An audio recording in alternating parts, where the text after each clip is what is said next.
जो हमारा यूनिट 4 का लेक्चर 1 था, तो उसमें हमने देखा था कि सिंगल फेज इंडक्शन मोटर जो है वो नॉन सेल्फ स्टार्टिंग है।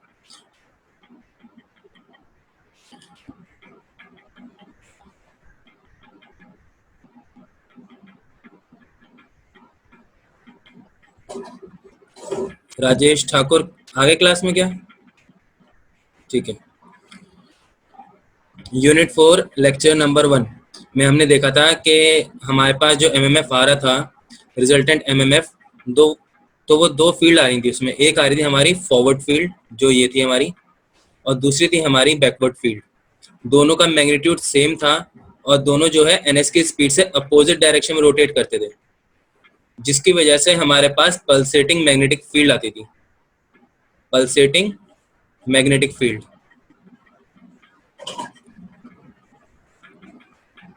इस पल्सेटिंग मैग्नेटिक फील्ड की वजह से जो है हमारा single phase induction motor start नहीं हो पाता था। तो जो हमने देखा था, तो उसमें हमारे पास फॉरवर्ड फील्ड का अगर हम टॉक्सिल करेक्टरिस्टिक बनाते तो ऐसा आ रहा था, और नेगेटिव का इस तरीके से आ रहा था। तो जब इन दोनों का हम रिजल्टेंट निकालते थे,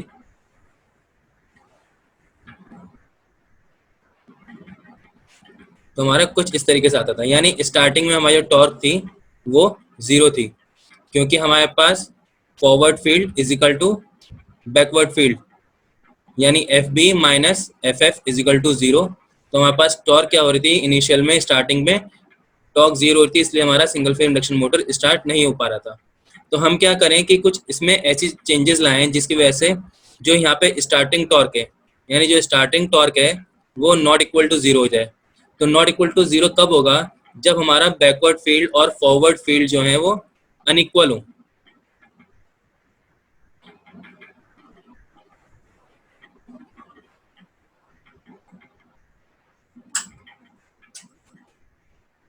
बैकवर्ड फील्ड और फॉरवर्ड फील्ड अनइक्वल हो।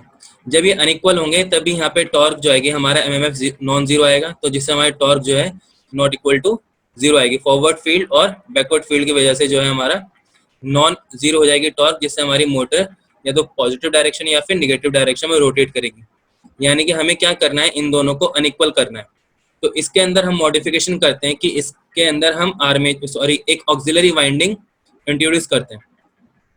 तो हम देखते हैं कि ऑक्सिलरी वाइंडिंग जो है हमारी, जो मेन वाइंडिंग से है वो स्पेस में 90 डिग्री शिफ्टेड है। 90 degree phase shift in space. जो इनका लोकेशन है वो क्या होगी हमारी 90 डिग्री फेज शिफ्ट होगी। और आर्मेचर वाइंडिंग में जो हम करंट देंगे वो भी क्या होगा हमारा 90 degree 90 degree phase difference create करा हमने। तो ओमेगा टी प्लस 90 लिया हमने, ओमेगा टी माइनस 90 भी ले सकते हो, वो हमारा इंडक्टिव हो जाएगा। यहाँ पे ओमेगा टी प्लस 90 हमने इसलिए लिया कि ये कैपेसिटिव हो, कि जो हमारा आर्मेचर में करंट जा रहा है, यहाँ पे हमारा कितना था करंट मेन वाइंडिंग का I am cos omega T, यहाँ पे कितना हो गया ऑक्सिलरी वाइंडिंग में I am cos omega T plus 90, यानी 90 डिग्री लीड कर रहा है। तो इसकी वजह से यहाँ पे जो रिजल्ट आएगा एमएमएफ आएगा ड्यू टू ऑक्सिलरी वाइंडिंग, वो हम निकालेंगे कितना आएगा। तो हमने पहले भी निकाला था, इसका इफेक्ट निकालेंगे। तो F2 क्या, FA ले लो। FA क्या हो जाएगा हमारा, FA हो जाएगा N number of turns into IA। IA की वैल्यू है हमारी N into IM cos omega T plus 90।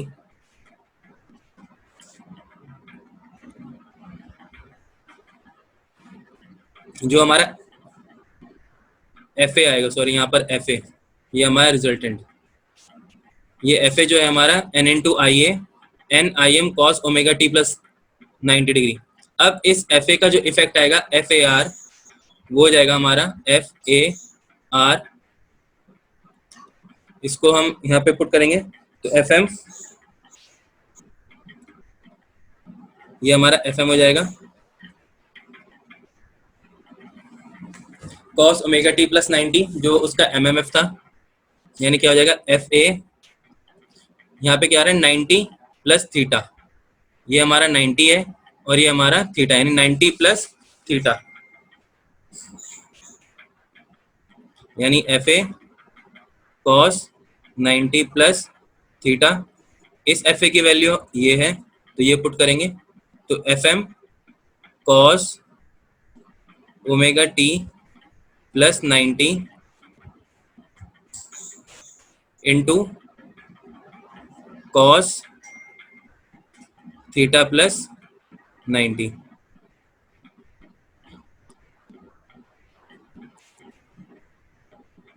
अब इसको जब एक्सपेंड करेंगे हम, तो हमारे पास एफ ए आर जो आएगा resultant of M M F due to armature winding only, only armature winding, यानी हम सिर्फ आर्मेचर वाइंडिंग को कंसिडर कर रहे हैं यहाँ पे, मेन वाइंडिंग को कंसिडर नहीं कर रहे। तो ये जाएगा हमारा F M sine omega T sine theta. इसको हम और करेंगे, खोलेंगे साइन एक्स साइन वाई का, तो ये हो जाएगा हमारा F M by two cos omega T minus theta minus cos omega T plus theta.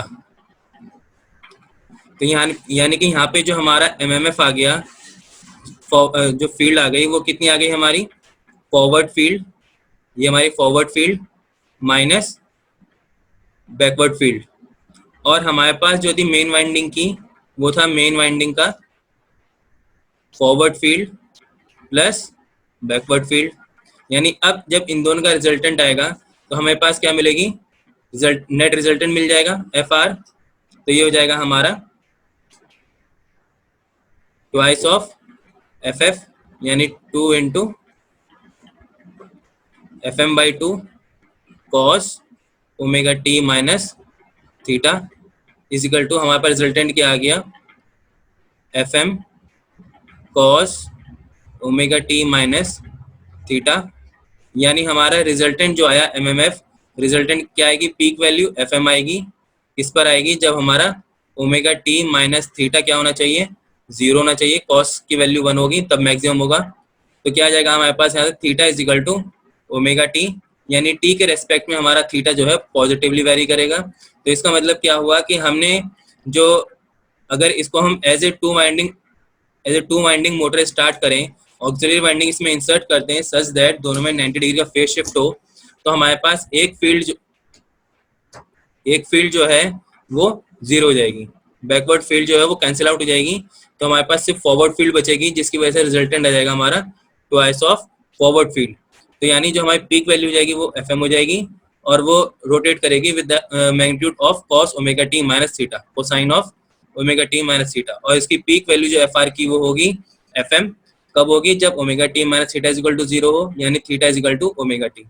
T को हम वेरी करते रहेंगे, हमने कई बार कर चुके हैं, अब तो आपको याद हो गया होगा, 2 pi F into T is equal to 2 pi upon time period T. T को वेरी करते रहेंगे टाइम के रेस्पेक्ट में, थीटा यहाँ आ जाएगा, टी को वेरी करते रहेंगे, 0 ले लेंगे, फिर टी बाई 4 ले लेंगे, फिर टी बाई 2 ले लेंगे, 3 टी बाई 4 ले लेंगे, और टी ले लेंगे। तो यहाँ पे करस्पॉन्डिंग थीटा की वैल्यू हमारी आ जाएगी। तो ये हो गया हमारा कि सिंगल फेज इंडक्शन मोटर जो है उसको स्टार्ट करने के लिए हम जो है उसमें 90 डिग्री का फेज शिफ्ट कराएंगे। कैसा, 90 डिग्री का फेज शिफ्ट कराएंगे, वो भी लीडिंग। लीडिंग क्यों, क्योंकि हमारा पावर फैक्टर की वजह से, अगर हम इंडक्टिव लेते, इंडक्टिव की वजह से क्या आएगा हमारे पास, पावर फैक्टर पुअर आएगा, पुअर पावर फैक्टर। अगर हम माइनस मतलब लैगिंग लें, तो उसमें क्या होगा, हमारा पावर फैक्टर जो है पुअर हो जाएगा। तो इसलिए हम जो है लीडिंग नेचर का लेते हैं।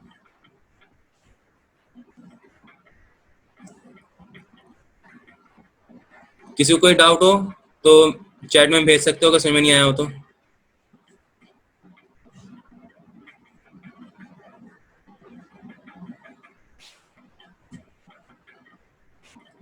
कोई डाउट हो या रिपीट करवाना हो तो चैट में लिख के भेजो।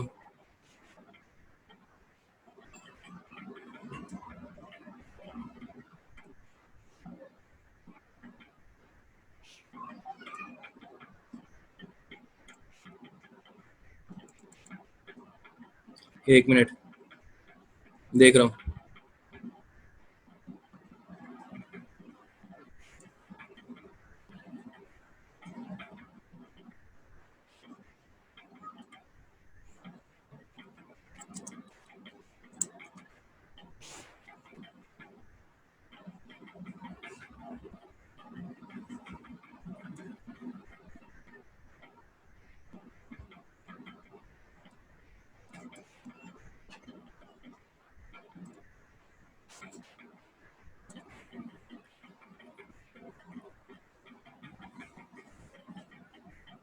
लास्ट पॉइंट कौन सा लास्ट पॉइंट?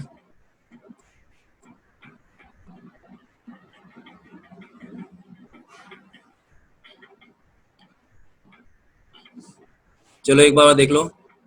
लास्ट पॉइंट मुझे पता नहीं कौन सा बोला था मैंने। हमारे पास जब सिर्फ मेन वाइंडिंग थी, लीडिंग लैगिंग वाला, अगर हम 90 डिग्री लैग कराएंगे, यहाँ पे हमने जो करंट लिया ना, जो करंट लिया वो ओमेगा टी प्लस 90 है। ओमेगा टी प्लस 90 का मतलब क्या है? लीडिंग है। तो लीडिंग का मतलब क्या है? हमने कैपेसिटिव लिया है इसको, कैपेसिटिव। अगर इसको लेते हैं हम कॉस ओमेगा टी माइनस 90 तो वो लैगिंग होता। लेकिन अगर हम इंडक्टर लें तो हाई वैल्यू होगा ऑफ इंडक्टर का। तभी देखो हमारे पास आर्मेचर, हमारे पास एक वोल्टेज है V, ठीक है, और हमारे पास है main winding IM।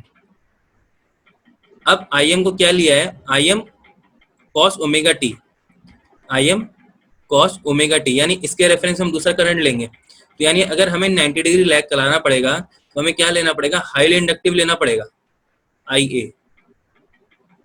Highly inductive की वजह से क्या होगा कि यहाँ पे जो पावर फैक्टर आएगा वो पुअर आएगा। तो इसलिए अगर 90 डिग्री हमें लें लीडिंग, ये IA, तो ये जो करंट आएगा ये किस वजह से आएगा? ये कैपेसिटर की वजह से आएगा। और कैपेसिटर क्या करता है? हमारे पावर फैक्टर को इम्प्रूव करता है, क्योंकि कैपेसिटर क्या है? रिएक्टिव पावर को डिलीवर करता है। और इंडक्टर क्या है? हमारे रिएक्टिव पावर को एब्जॉर्ब करता है। उससे करंट जो है ज्यादा इनपुट आएगा और वर्क डन हमारा कम होगा, क्योंकि जो वर्क होता है वो हमारा एक्टिव कंपोनेंट करता है, ना कि रिएक्टिव कंपोनेंट। तो ये जो लैगिंग है, ज्यादा लैग होगा तो यानी ज्यादा इंडक्टिव होगा, तो करंट भी इनपुट ज्यादा आएगा, तो इसकी वजह से पावर फैक्टर जो हो जाएगा वो पुअर हो जाएगा। तो इसलिए हम जो लेते हैं वो लीडिंग नेचर का लेते हैं। आई होप ये क्लियर होगा सबको। तो इसके बाद है हमारा कई सारे मेथड्स हैं। कैपेसिटर तुम्हारे सिलेबस में है कि कैपेसिटर स्टार्ट मोटर, कि कैपेसिटर हम लगाते हैं सेम वही पावर फैक्टर इम्प्रूवमेंट के लिए। तो उससे पहले हम ये देखते हैं कि एक क्वेश्चन है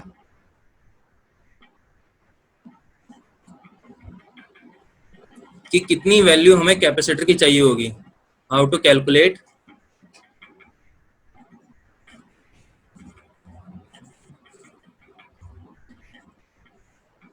वैल्यू ऑफ कैपेसिटर, कि जो हमें कैपेसिटर लगाना है स्टार्ट करने के लिए मोटर में या उसको रन करने के लिए, उसकी वैल्यू हम कैसे निकालेंगे। तो जो उसका इक्विवेलेंट सर्किट डायग्राम है हमारे पास, मेन वाइंडिंग,